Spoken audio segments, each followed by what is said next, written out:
Baik, kita mulai saja. Izin saya tutup kameranya ya, karena saya khawatir apa internet di kampusnya kurang kencang. Teman-teman juga boleh kalau mau tutup kameranya nggak apa-apa. Silakan ditutup aja.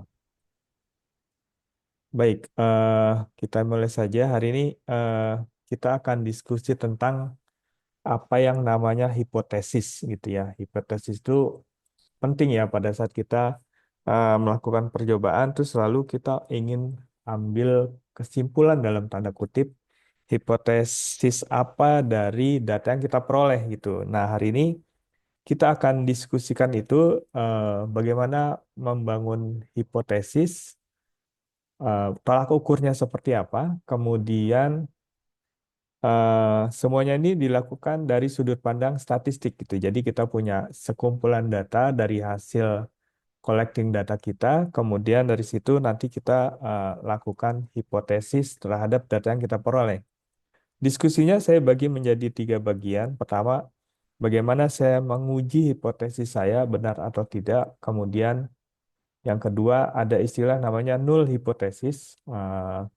Nanti yang terakhir kita akan diskusi tentang alternatif hipotesis. Jadi bagaimana hipotesis yang kita bangun, terus kita coba cari alternatifnya seperti apa ya yang lain ya gitu selain hipotesis yang awal kita nyatakan gitu. Jadi tidak harus hipotesis yang kita buat itu satu saja gitu ya.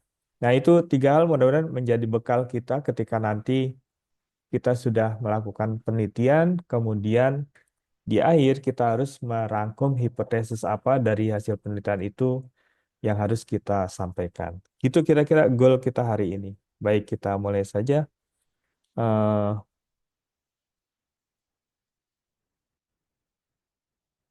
oke, baik. Yang pertama cerita tentang bagaimana saya menguji hipotesis saya. Sebagai contoh, misalnya saya data, eh, punya data. Sebentar ini saya menghilangkan bagian bawahnya. Saya punya data eh, bagaimana saya menguji obat, misal gitu ya. Saya punya dua jenis obat A dan B gitu ya. Lalu di saat yang sama saya punya eh, virus gitu ya, sebuah virus yang saya ingin coba uji obat saya apakah ampuh terhadap virus itu gitu ya. Ada dua jenis obat A dan B. Kemudian obat ini saya bagi dua. Satu saya berikan yang A itu saya berikan kepada sekelompok orang. Contohnya dalam hal ini tiga orang. Nanti yang obat yang B saya berikan kepada kelompok orang yang lain, gitu ya. Nah, eh, sebagai hasil ternyata si kelompok orang yang A tadi diperoleh data seperti ini misalnya, gitu ya, bahwa tiga orang itu merespon obat A dengan respon yang berbeda-beda, bahwa mereka ada yang sembuhnya lebih cepat, misalnya yang nomor satu hanya dalam waktu kira-kira 10 jam dia lebih cepat, sementara nomor dua malah agak lambat sekali gitu sampai 20 jam lebih baru sembuh gitu. Dengan obat yang sama, dengan virus yang sama. Tentu saja ketiga orang ini bisa jadi punya latar belakang berbeda gitu ya. Nah, ini mungkin yang akan kita hadapi nanti pada saat kita punya beragam data yang kita collect.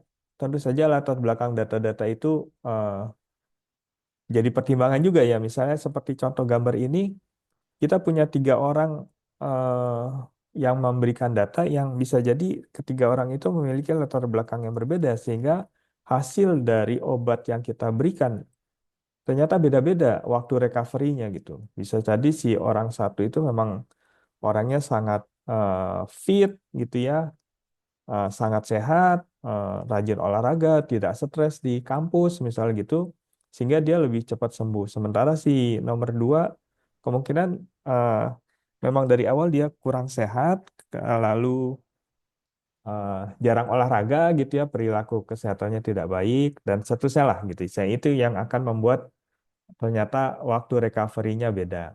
Oke, ini adalah kasus data yang pertama. Lalu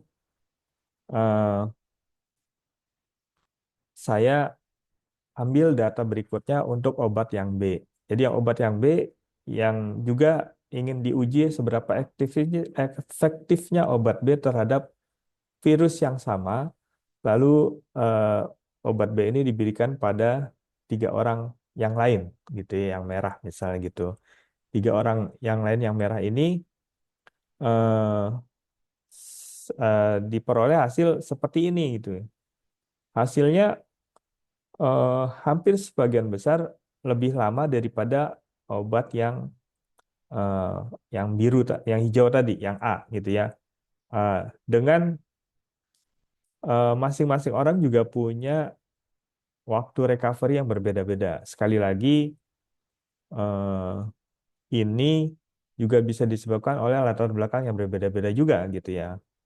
Lalu dari kedua hasil ini apa yang bisa kita simpulkan gitu ya? Eh, Biasanya yang harus kita lakukan sebelum kita ambil kesimpulan, karena tujuannya kan ingin lihat sebenarnya ada atau tidak sih perbedaan antara obat A dengan obat B gitu ya. Nah, yang pertama kita lakukan, kita cari eh, rata-rata waktu recovery-nya. Dalam contoh ini ya, kebetulan karena kita cerita tentang eh, waktu recovery, maka kita cari rata-rata mereka. Yang hijau rata-rata recovery-nya di sini, sementara yang merah rata-rata recovery-nya di sini. Terus kita lihat bahwa ternyata ada selisih 15 jam perbedaan recovery antara obat A dan obat B. Itu. Lalu eh, kita ambil hipotesis, kan gitu ya. Setelah lakukan pengumpulan data, terus akhirnya kita buat hipotesis kita bahwa apa orang-orang yang menggunakan obat A itu lebih cepat 15 jam sembuhnya dibandingkan orang yang menggunakan obat B gitu ya. Nah, pertanyaan berikutnya kan sekarang sebenarnya apakah hipotesis yang kita buat tadi benar gitu. Bahwa jika seseorang menggunakan obat A dia akan jauh lebih cepat sehatnya, recovery-nya sampai 15 jam dibandingkan dengan obat B. Maka tantangan berikutnya yang harus kita lakukan adalah melakukan testing gitu. Maka tadi di judul pertama testing hipotesis. Bagaimana saya melakukan testing terhadap hipotesis yang telah saya buat. Hipotesisnya ini lalu saya harus lakukan testing. Lakukan testing ya tentu saja lakukan hal yang sama terhadap obat yang tadi gitu. Sama seperti pada saat saya ingin membangun hipotesis, maka yang kita lakukan pada saat testing ya sama gitu ya. Kita bagi 2 kelompok orang, kemudian kita coba eh, orang itu menggunakan obat A, kemudian kelompok yang lain menggunakan obat B. Eh, ternyata hasilnya seperti ini misalnya gitu ya. Misalnya yang kita perlu ternyata hasilnya yang obat A, yang hijau malah lebih lama dibandingkan tadi tuh. Waktu kita membangun hipotesis, seperti ini hasilnya lebih cepat obat A daripada obat B. Sementara setelah saya lakukan testing, obat A ternyata malah lebih lama dibandingkan dengan obat B. Tentu saja eh, ketika kita ketemu hal seperti ini, eh, tanggapan pertamanya ya bingung gitu ya. Mana yang mau dipakai gitu ya. Eh, dalam statistik, maka mau nggak mau yang harus kita lakukan ya, kita lakukan percobaan yang lain gitu. Jangan sekedar ini saja. Kalau ini saja tuh sudah kesimpulan yang akan kita buat malah jadi membingungkan. Nah, sebenarnya itu kalau di teman-teman di material science, barangkali dulu pernah membuat sampel gitu ya, waktu S1 yang berasal dari material, bikin sampel, ah, aduk ini tambah aduk ini tambah aduk jadilah alloy misalnya gitu ya, diaduk-aduk jadi alloy atau menjadi apa komposit misal gitu ya. Terus dilakukan pengujian itu materialnya. Saya sering nanya tuh ke mahasiswa, sampel yang dibuat berapa banyak gitu. Berapa banyak sampel paralel yang dibuat. ketika dilakukan pengujian sekali saja atau 3 kali gitu. Sehingga saya akan bilang harusnya sampel kita itu reproducible, repeatable gitu ya. Ketika orang lain membuat juga hasilnya harusnya sama gitu. Jangan sampai hasilnya apa hanya kebetulan saja gitu. Jadi riset by design, jangan riset by accident gitu ya. Itu yang akhirnya jadi tantangan sendiri ya kalau teman-teman di material. Pak kan mahal materialnya kalau saya mesti bikin sampel sampai 10 untuk melihat duplikasinya mahal banget bikinnya gitu ya. Maka biasanya bikinnya cuma satu atau dua. Yang itu selalu menjadi pertanyaan saya, yakin itu datanya seperti itu gitu.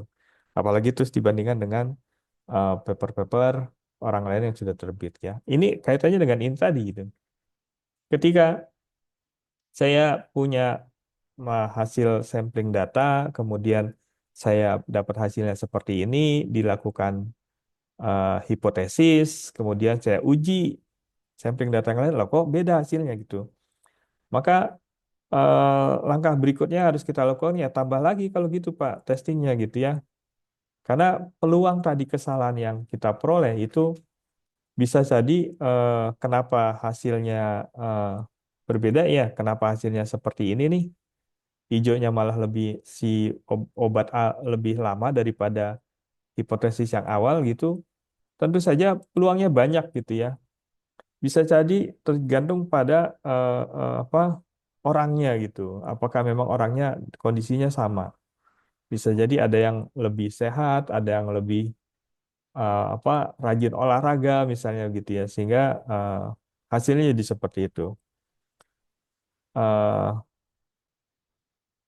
yang A gitu ya, yang yang mengambil obat A jangan-jangan adalah orang-orang yang tidak sehat, sementara orang yang mengambil obat B malah orang yang sehat sehingga hasilnya lebih baik. Atau jangan salah pada saat memberi label obat A tertukar dengan obat B. Banyak hal lah gitu ya yang mungkin terjadi pada saat kita melakukan statistik karena datanya kan berulang banyak gitu ya.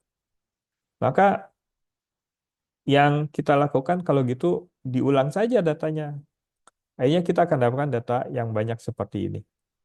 Coba lagi, coba lagi, coba lagi, ternyata, wow, setelah saya coba lagi, kok kecenderungannya berbeda dengan hipotesis pertama saya gitu. Hipotesis pertamanya kan ini tadi nih, bahwa yang obat A jauh lebih cepat recovery-nya 15 jam daripada obat B. Sementara setelah saya lakukan testing, hampir seluruhnya kecenderungannya obat A lebih lama. Maka kalau kita punya data seperti ini, yakinlah gitu ya, yakinlah bahwa hipotesis yang kita buat salah gitu. Kalau tadi masih ragu-ragu tuh, kalau datanya cuma sekali 2 kali gitu ya. Kalau datanya hanya begini saja, kita masih ragu-ragu. Iya, hipotesis saya salah atau enggak ya? Karena peluangnya kan bisa jadi hal-hal seperti ini gitu, bahwa para pengguna obat A kemungkinan adalah orang-orang yang di kampusnya stres karena banyak PR, misal gitu ya, atau memang sehari-harinya kurang hidupannya, gaya hidupnya tidak sehat gitu. Sementara yang obat B, orang-orang yang rajin olahraga, happy-happy saja gitu sehingga hasilnya terbalik gitu atau malah ini yang konyol gitu ya salah menggunakan obat. Nah, setelah dilakukan pengetesan yang berulang akhirnya kita yakin bahwa ternyata hipotesis yang kita bangun salah. Begitu kira-kira pentingnya hipotesis, pentingnya testing hipotesis sehingga saya bisa yakin hipotesis yang saya buat di awal benar atau tidak gitu ya. Ah, maka saya harus lakukan testing. Begitu eh, kesimpulan dari bagian pertama ini ketika saya ingin melakukan testing hipotesis. Baik, sampai di sini ada yang mau ditanya atau disampaikan silakan sebelum saya lanjutkan.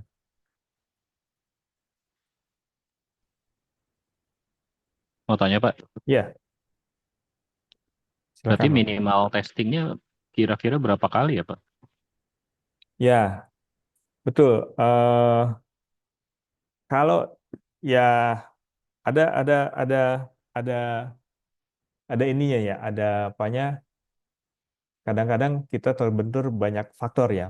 Misalnya gini, saya pernah menguji mahasiswa mahasiswa S3 material, dia ingin memurnikan pasir untuk mendapatkan, lupa saya, nikel atau litium gitu. Jadi dari pasir yang banyak sekali gitu, dia ingin memurnikan eh,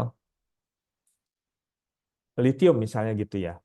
Jadi dari 1 kilo pasir yang diambil di ladang pasir yang luas, dia dapatkan misalnya 10 gram litium misalnya gitu. Terus dia bilang ini efisiensinya, metodenya dari 1 kilogram pasir saya dapatkan 10 gram litium di pasir di titik itu gitu. Terus saya bilang loh kalau saya ambilnya di titik lain jangan-jangan hasilnya beda gitu. Bagaimana hipotesis saya benar ketika saya cuma dapat satu titik terus berani menyatakan itu. Ada metodenya di teman-teman di material, saya lupa persis barangkali kalau yang tahu bisa sampaikan. Eh, apa ya istilahnya? One one one sample one apa gitu ya. Seperti itu dibolehkan di teman-teman yang memang bidangnya harus seperti itu. Kalau statistik secara umum harusnya sih ketika saya punya satu sampel harusnya dibandingkan dengan banyak titik. Kalau saya terlepas dari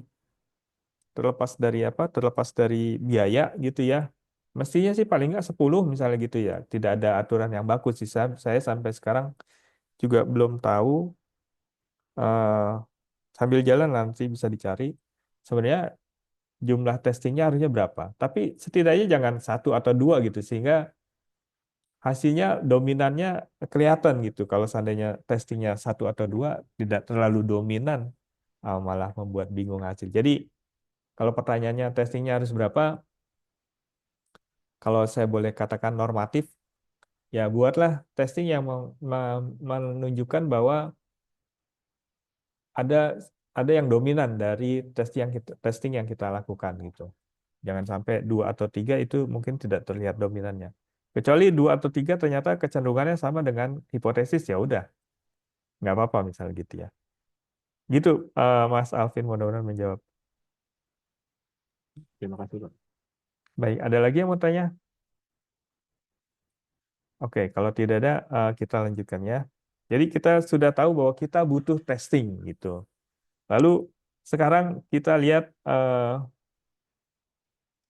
apa yang kita sebut sebagai null hipotesis, hipotesis nol gitu. Hipotesis nol itu adalah hipotesis yang menyatakan bahwa kalau kita punya dua hal yang ingin kita lihat secara statistik, ternyata dua hal itu tidak ada bedanya gitu.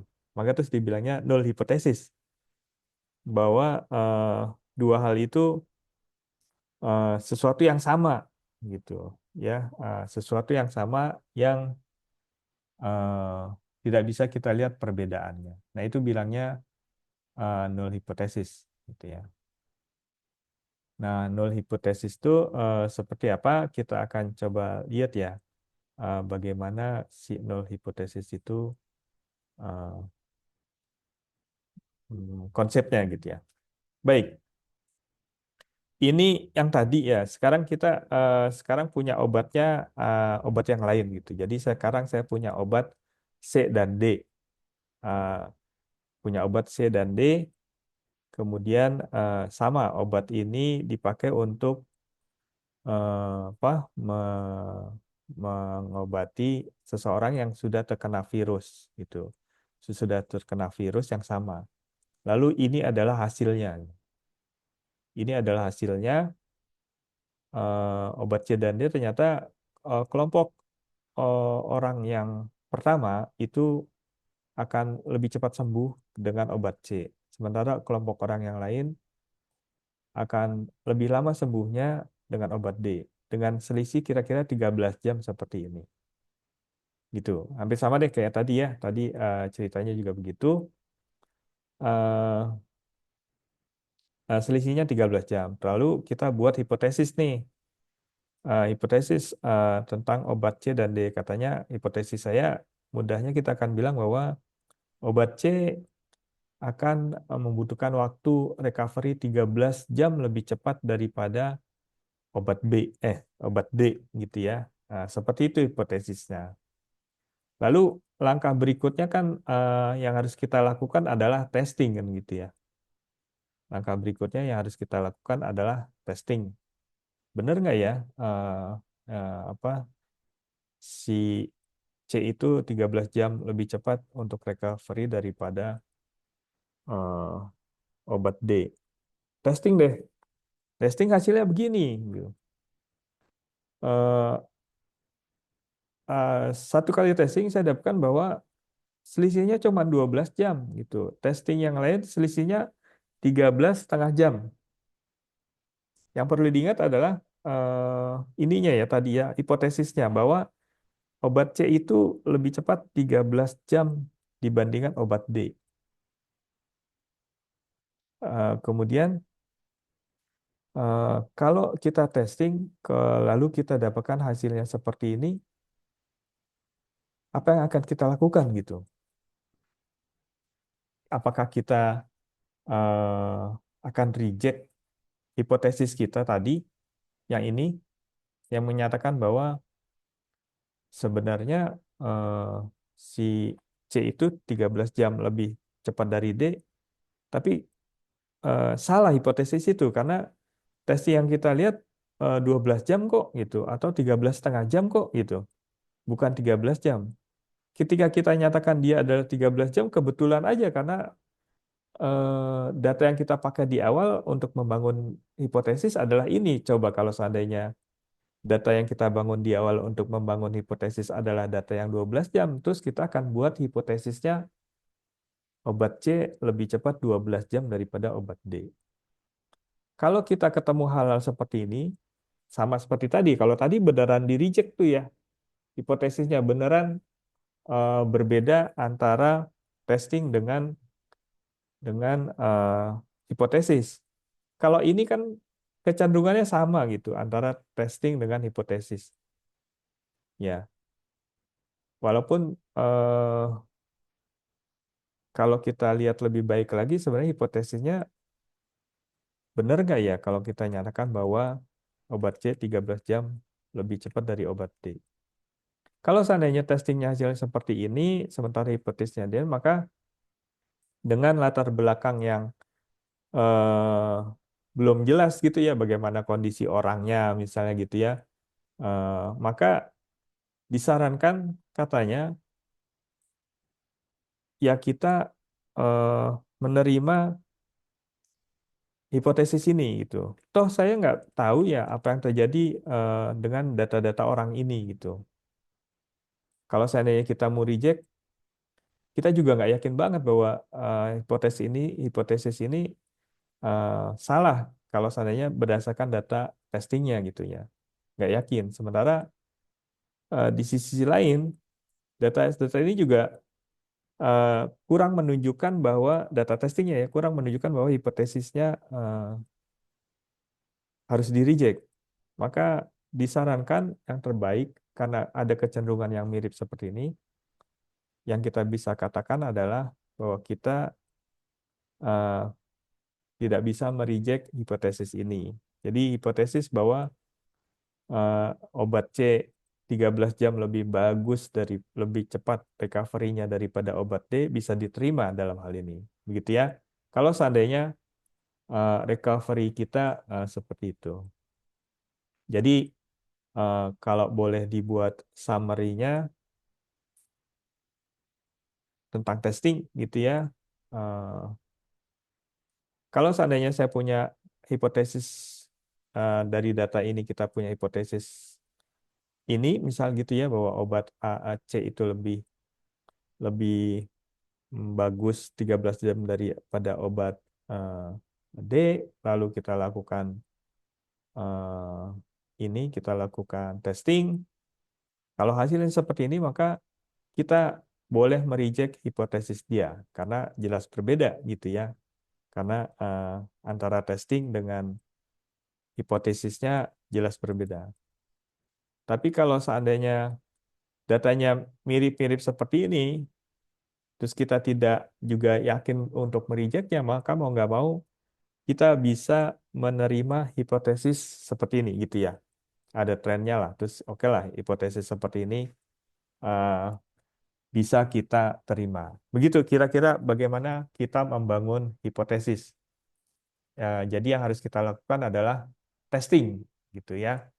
Benaran harus dilakukan testing, baru dari situ saya bisa nyatakan hipotesis saya benar atau tidak.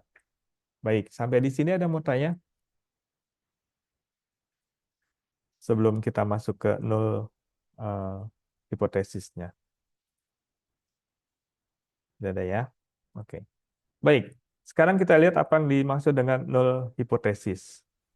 Saya punya obat C dan D gitu. Ketika saya punya disodorkan obat C dan D, D itu adalah dua obat yang berbeda. Kemudian kita lakukan percobaan untuk melihat sebenarnya apakah ada perbedaan antara obat C dengan obat D ini. Tadi ya untuk menyembuhkan orang tentu saja. Nah, si null hipotesis itu bercerita kalau seandainya tidak ada perbedaan, maka terus kita bilangnya null hipotesis gitu, gitu ya. Kalau seandainya saya punya dua hal yang harus kita lihat perbedaannya, ternyata mereka tidak berbeda, maka terus kita bilangnya null hipotesis. Ketika tidak ada perbedaan dalam contoh ini ya antara obat C dan obat D itu tidak ada perbedaannya, maka terus kita bilangnya ini adalah null hipotesis gitu ya, si siapa si antara obat C dan obat D. Tapi tentu saja pernyataan ini harus didukung oleh data-data yang kita miliki gitu ya. Data yang kita miliki, datanya seperti apa? Misalnya begini. Jadi saya lakukan pengujian obat E dan F gitu ya. Obat E dan F deh, jadi nggak C dan D. Jadi saya punya obat E dan obat F. Saya lakukan pengujian. Hasilnya ternyata obat E dengan obat F itu setelah diambil rata-rata, ini rata-ratanya ya, garis ini adalah rata-rata recovery waktu recovery yang dibutuhkan untuk obat E dan obat F. Ternyata hanya selisih 0,5 jam gitu. Hanya selisih 0,5 jam perbedaannya antara obat E dan obat F. Ya, obat E apa jauh lebih cepat daripada obat F. Eh, Kemudian yang bisa kita kerjakan, saya coba apa? Coba lakukan tes lagi deh gitu ya, karena nggak yakin nih dengan dengan yang 0,5 jam gitu. Setelah dilakukan tes lagi kok dengan orang yang berbeda ya, karena eh, bisa jadi kan yang membuat dia ada di sini tuh karena ini nih gitu ya, orang yang ini atau orang yang diuji ini misalnya gitu ya, orang yang diuji ini eh, misalnya ini deh eh, lebih sehat dikit gitu ya, sehingga terus hasilnya bedanya seperti ini. Nah, ini adalah hasil dari eh, pengujian berikutnya yang ternyata kok bedanya cuma 0,25 jam. Lalu terus kita kan nggak bisa bilang bahwa obat E lebih di sini ya, ini obat E itu lebih bagus daripada obat F. Sementara dari hasil yang ini kita akan bilang bahwa obat F lebih bagus daripada obat E gitu ya. Eh, dengan begitu, yang bisa kita buat adalah hipotesis null hipotesis bahwa antara obat E dan obat F itu tidak ada perbedaan gitu. Jadi nggak bisa kita bilang bahwa dari data pertama bahwa obat F itu lebih baik daripada obat E. Padahal jangan-jangan hanya disebabkan oleh faktor satu orang ini saja misalnya gitu ya. Ketika orang ini jadi apa eh, jadi sedikit tidak sehat misalnya gitu, maka efektivitas dari obat obat F itu eh, lebih lama gitu ya. Hasilnya jadi ini misalnya gitu. Dengan kata lain, eh, daripada kita mengambil keputusan mana yang lebih baik, sementara data yang diperoleh tidak sangat kuat mendukungnya, maka hipotesis yang kita bisa ambil adalah bahwa mereka tidak ada perbedaan gitu. Seperti itu ya ketika data yang kita peroleh seperti ini. Jadi hipotesisnya eh, mereka tidak punya perbedaan yang kemudian kita sebutnya sebagai null hipotesis. Nah, mungkin saja ya dalam dalam bereksperimen kita nanti ketemu hal-hal seperti ini ya, kecenderungannya bahwa saya melakukan misalnya eh, pengaruh waktu terhadap kualitas udara di Jakarta misalnya gitu. Di beberapa titik misalnya gitu ya, di beberapa titik kita akan lihat misalnya di mana di dekat Monas, di dekat Kebun Binatang Ragunan, di Ancol gitu ya, di titik-titik itu kita amati berapa kandungan eh, partikel 2,5 partikel apa partikel 2,5 saya lupa nama nama istilahnya gitu ya. PM2,5 kalau nggak salah. Jadi ukuran partikelnya 2,5 mikrometer kalau nggak salah gitu ya. Berapa kandungan partikelnya makin banyak tentu saja itu menunjukkan makin tidak sehat udaranya. Nah, yang dilakukan orang itu untuk penelitian biasanya melihat bagaimana pengaruh kandungan partikel 2,5 itu di pagi hari, di siang hari, di sore hari, atau di bulan Desember, di bulan Januari, di bulan Februari, misal ketika banyak hujan, misal gitu ya. Ketika banyak hujan, harusnya kan partikel 2,5-nya lebih sedikit karena banyak hujan jadi udaranya lebih bersih. Nah, hal-hal itu kemudian dicek tuh gitu ya, dibandingkan bagaimana eh, kandungan partikel 2,5 di Ancol, di Monas, di Ragunan, sebenarnya mereka berpengaruh nggak ya terhadap waktu. Lalu titik-titik itu mereka karena tiga titik yang berbeda, satu di tempat banyak pohon, satu di tempat pusat kota, satunya lagi di dekat pelabuhan, di laut gitu ya, harusnya partikel 2,5-nya, PM2,5-nya juga harusnya berbeda. Nah, itu bisa jadi hasilnya seperti ini, bahwa nggak ada bedanya, misalnya gitu ya. Terus selalu kita lakukan hipotesis bahwa partikel 2,5 di Jakarta di beberapa titik tidak terpengaruh pada posisi misalnya gitu ya. Itu bisa dilakukan pekerjaan seperti itu. Eh, Nanti saya akan berikan papernya pekerjaan mahasiswa S3 kita yang melakukan penelitian kira-kira seperti itu. Baik, jadi null hipotesis itu kita bangun ketika eh, kita punya data yang ternyata hasilnya mirip-mirip gitu ya. Tidak ada bedanya. Hasil rata-ratanya seperti ini. Baik, sampai sini ada yang mau tanya sebelum saya lanjutkan? Tidak ada ya. Baik, yang terakhir adalah alternatif hipotesis. Jadi eh, tadi kan kita sudah bangun hipotesisnya tuh, terus kita testing. Alternatifnya ya kita terima atau tidak kan gitu terhadap hipotesis itu gitu. Ketika di testing hasilnya bagus, ya sudah hipotesis itu kita terima. Ketika di testing hasilnya jelek, ya kita tolak. Kemudian kita terus kenal null hipotesis. Ternyata ketika kita punya dua parameter yang dua hal yang ingin kita lihat perbedaannya tidak ada bedanya, ya sudah itu berarti tidak ada bedanya terus kita sebutnya null hipotesis. Nah, ada alternatif lain gitu. Selain selain kita menolak, mestinya kita bisa membangun alternatif hipotesis yang lain gitu.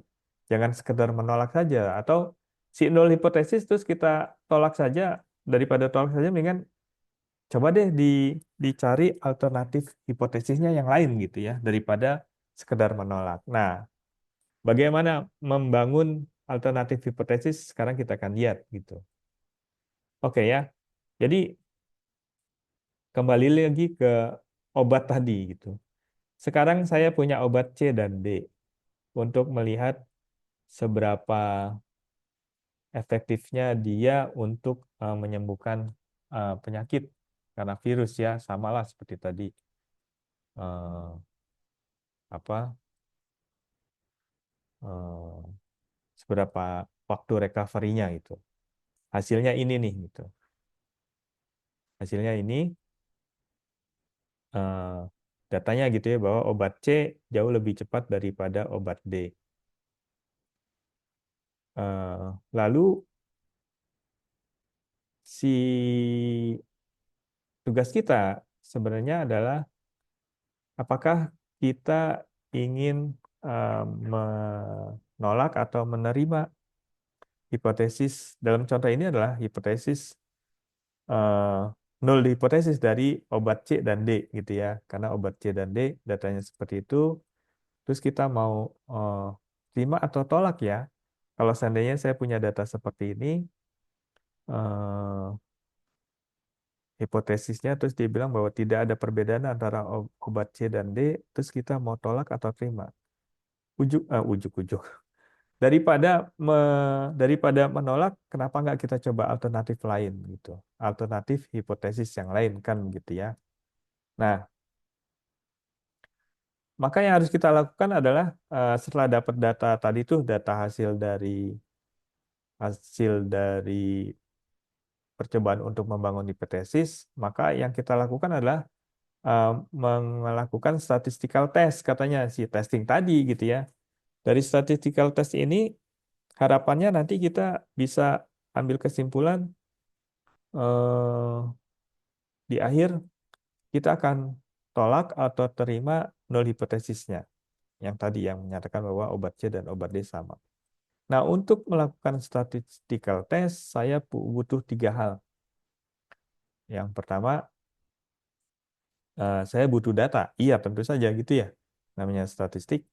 Maka saya butuh data. Datanya ya data-data tadi tuh. Seberapa efektifnya orang setelah minum obat C, seberapa efektifnya orang sembuh setelah minum obat D. Data-data ini. Kemudian eh, butuh hipotesis yang utamanya gitu. Dalam contoh ini sih tadi nol hipotesis ya. Atau hipotesis yang lain lah gitu. Yang akan kita terima atau kita tolak hipotesis itu. Jadi setelah saya melakukan statistical test, saya punya datanya, lalu yang akan kita tolak atau kita terima tuh ada hipotesisnya gitu. Jadi saya punya dulu nih hipotesisnya dalam contoh ini misalnya bahwa eh, antara obat C dan obat D itu tidak ada bedanya gitu. Ini adalah hipotesis yang akan kita lihat, kita terima atau kita tolak. Dan yang terakhir dari statistical test itu eh, saya butuh alternatif hipotesis. Nah, ini yang penting sebenarnya jangan cuma nolak aja dong gitu ya. Kasih dong alternatifnya. Contoh ini misalnya kalau kita katakan bahwa tidak ada bedanya antara obat C dan D, maka alternatifnya adalah obat C dan obat D beda gitu. Gampangnya gitu. Ini yang sederhana sekali gitu ya bahwa alternatif hipotesis yang kita sodorkan dari data itu alternatif lainnya adalah bahwa obat C dan obat D eh, berbeda. Tapi kan terus bagaimana ya saya menghitungnya gitu ya. Baik, sekarang kita lihat secara mudahnya seperti ini. Jadi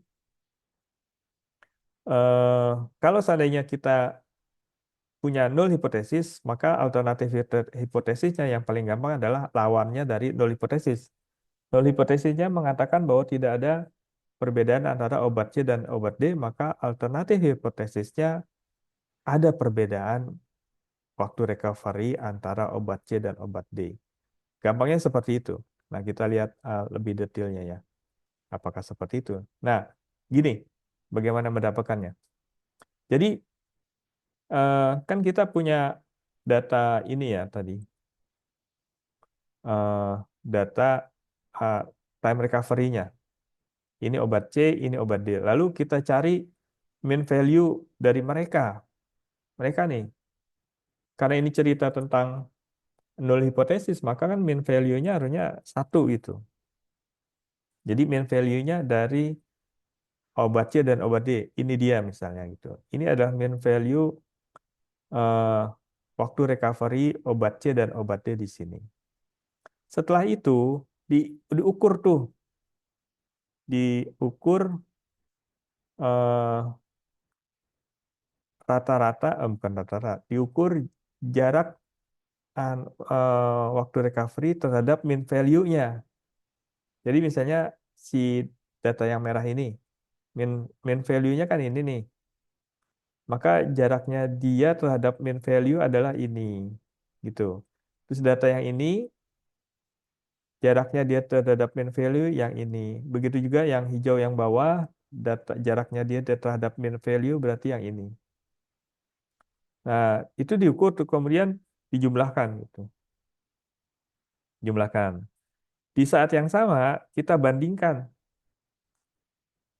dengan membuat masing-masing mean value. Jadi obat C itu kita punya mean value-nya di sini.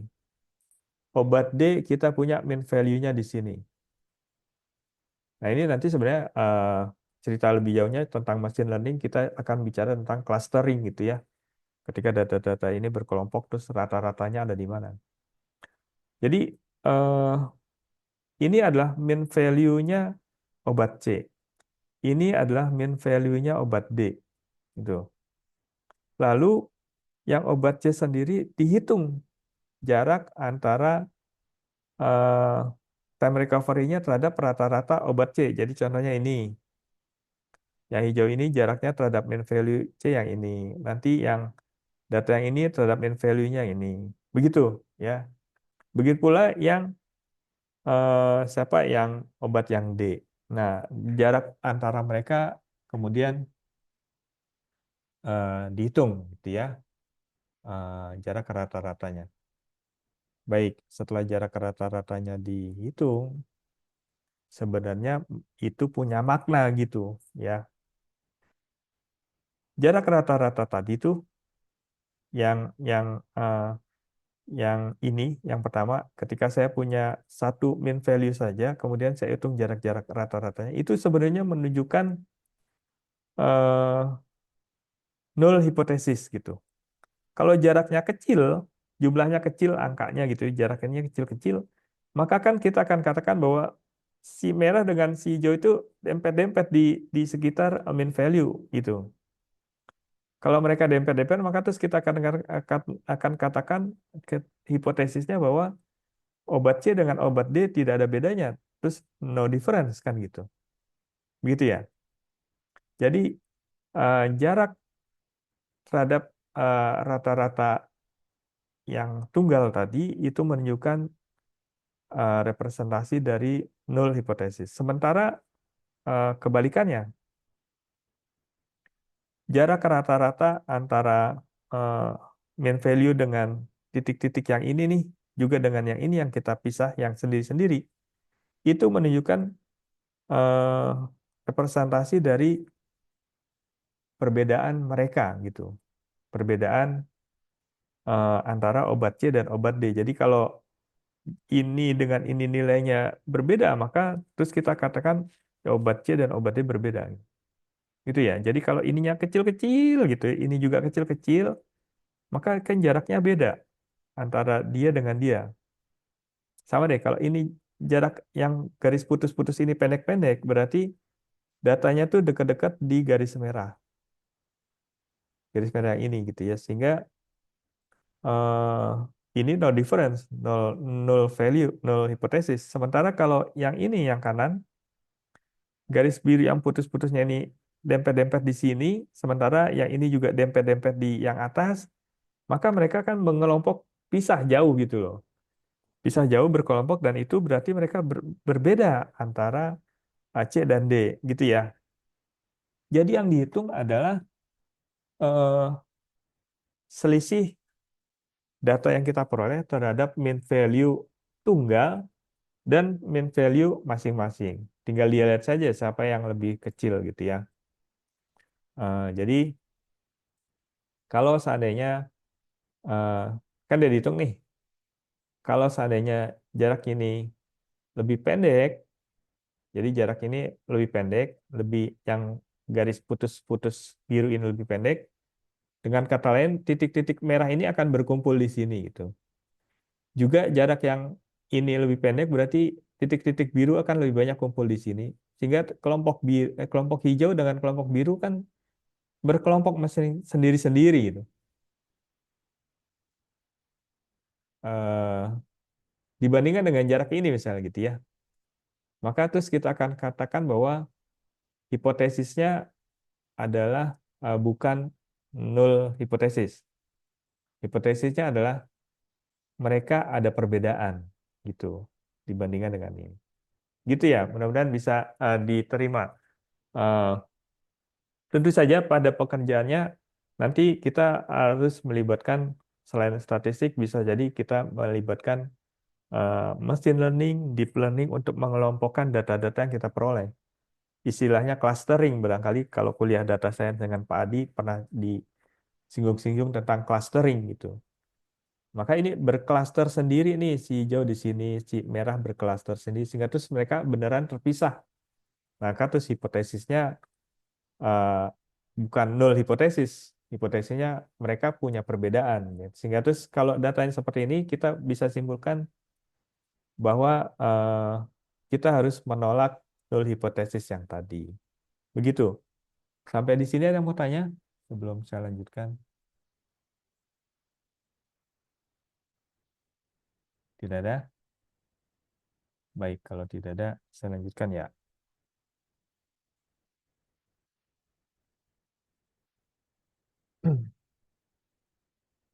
Nah, kalau seandainya datanya seperti ini data yang lain nih, gitu ya. Kalau datanya seperti ini, kesimpulannya gimana? Ini null hipotesis atau tidak? Jadi, eh, saya punya data seperti ini, terus kita cari ininya nih apa mean value-nya.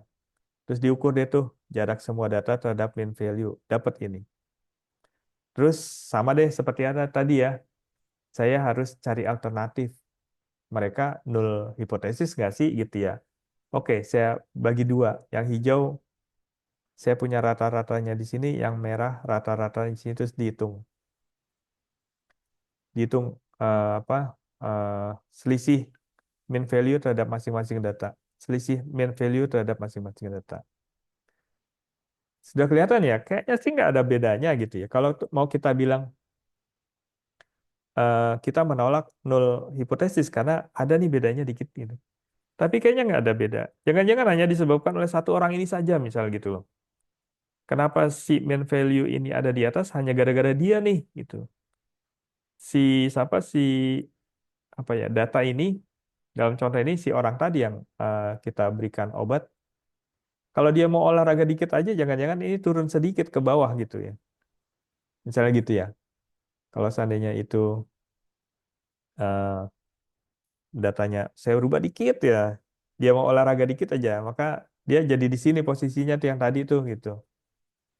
Nah kalau dari sini kan sama nih dengan kalau kita ambil rata-rata mereka berdua gitu.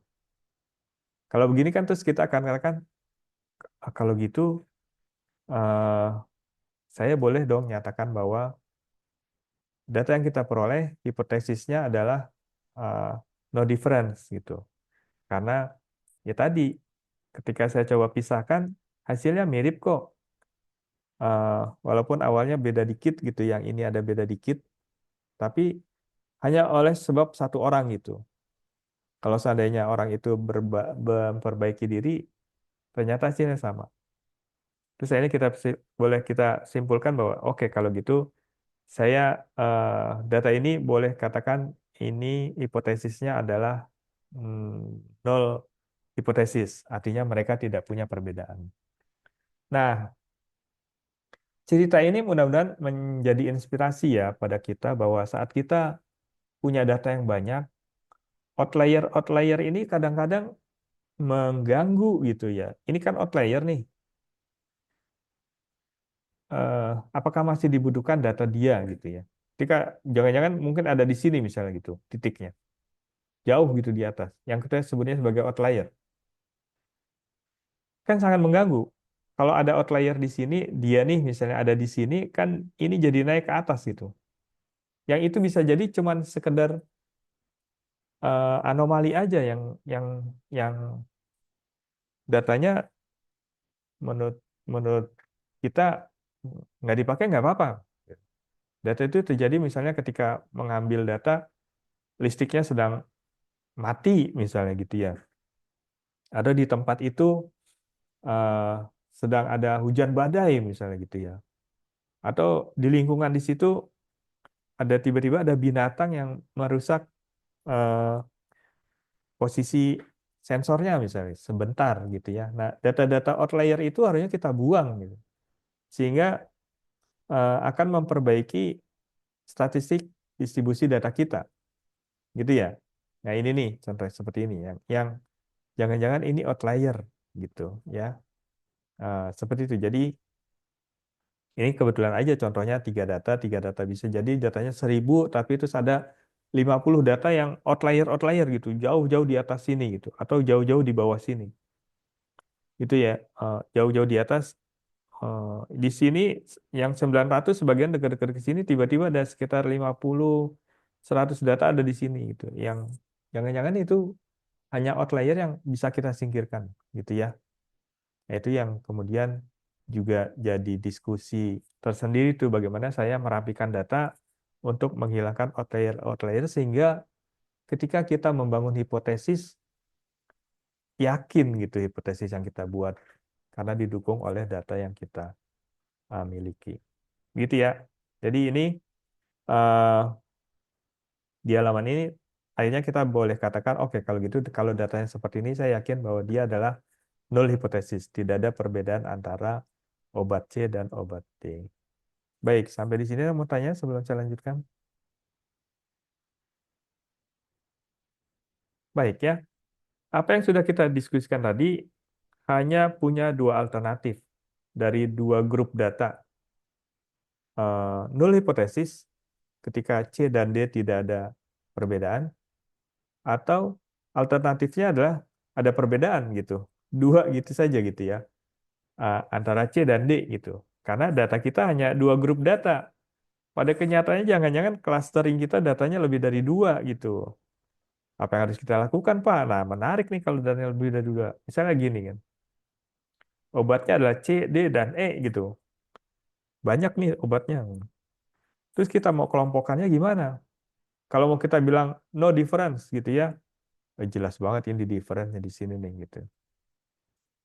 Nah, ketika kita disodori data seperti ini, terus ada hipotesis, null hipotesis yang menyatakan bahwa obat C, obat D, dan obat D tidak ada bedanya.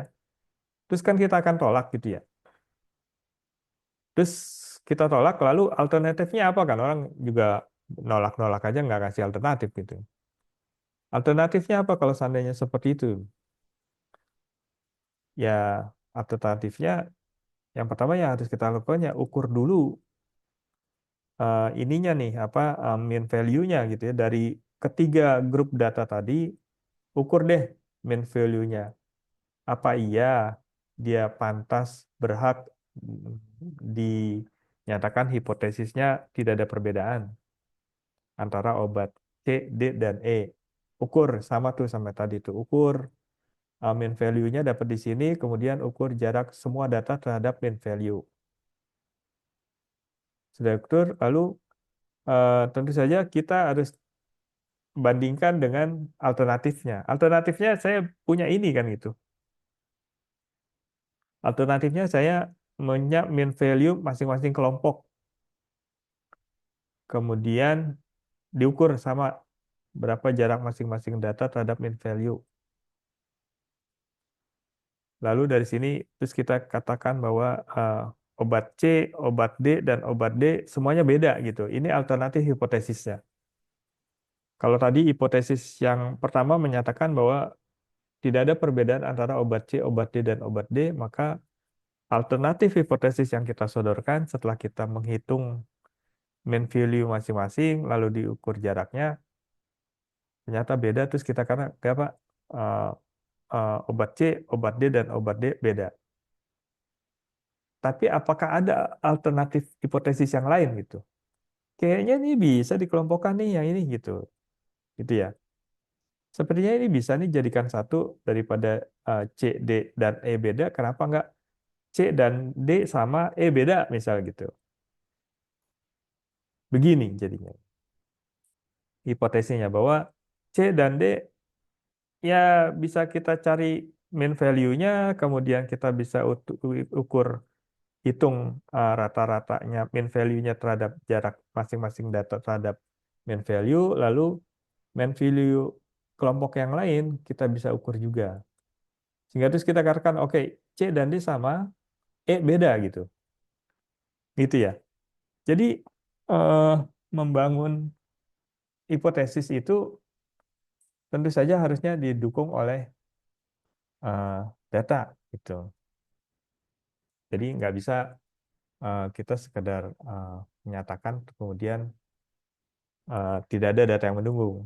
Jadi ketika terus kita sodorkan, saya hipotesisnya ini bahwa C dan D sama, E beda karena saya sudah melakukan pengukuran mean value masing-masing, kemudian saya hitung jaraknya diperoleh seperti ini misalnya gitu ya. Nah itu eh, bagaimana kita membangun hipotesis dengan data statistik yang ada. Tentu saja diawali dengan data yang kita miliki dulu, kemudian lakukan testing, apakah hipotesis kita benar. Kalau testingnya menunjukkan hipotesis saya lah salah gitu. Kemudian ada istilah tadi null hipotesis ya, ketika data-data menunjukkan bahwa tidak ada perbedaan eh, parameter pada dua hal yang kita observasi. Yang terakhir, tidak hanya sekedar menolak eh, hipotesis, baiknya kita juga memberikan alternatif hipotesis. Contohnya karena ini cerita tentang null hipotesis, maka alternatifnya ya tidak null hipotesis. Perbedaan antara dua hal yang kita observasi. Kalau lebih dari itu kita bisa lebih dari dua kita bisa berikan alternatif yang lain.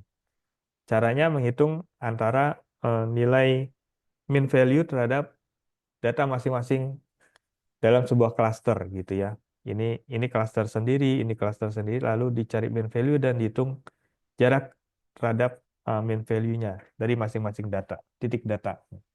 Dari situ kita bisa lihat seberapa layaknya dia dinyatakan eh, sama atau kebalikannya, seberapa layaknya dia dinyatakan berbeda.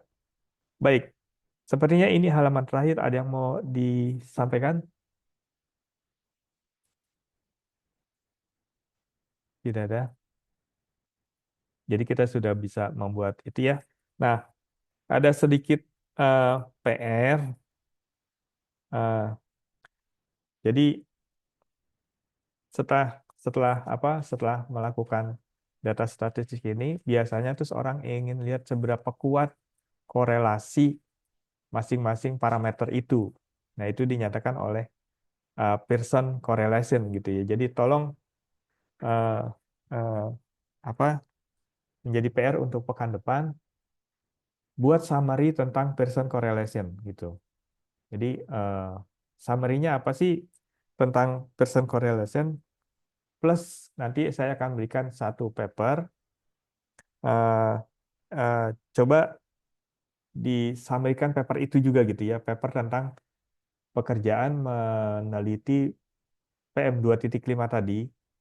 Lalu data yang diperoleh adalah data statistik, yang dihitung adalah parameternya adalah eh, percent correlation gitu, untuk menyatakan sebenarnya tingkat tingkat polusi udara ini disebabkan oleh faktor apa saja gitu. Nah, itu dihitung percent correlation-nya tadi. Seberapa kuat parameter-parameter itu eh, berikatan antara satu parameter dengan parameter yang lain. Begitu ya. Nanti tolong ini jadikan PR, nanti papernya saya berikan. Plus, jadi summary percent correlation plus eh, paper yang berhubungan dengan itu. Papernya saya berikan. Jadi percent correlation-nya teorinya disummary-kan, lalu ditambahkan dengan eh, review artikelnya. Baik, sampai di sini ada yang mau tanya? Sepertinya ini halaman terakhir. Tidak ada?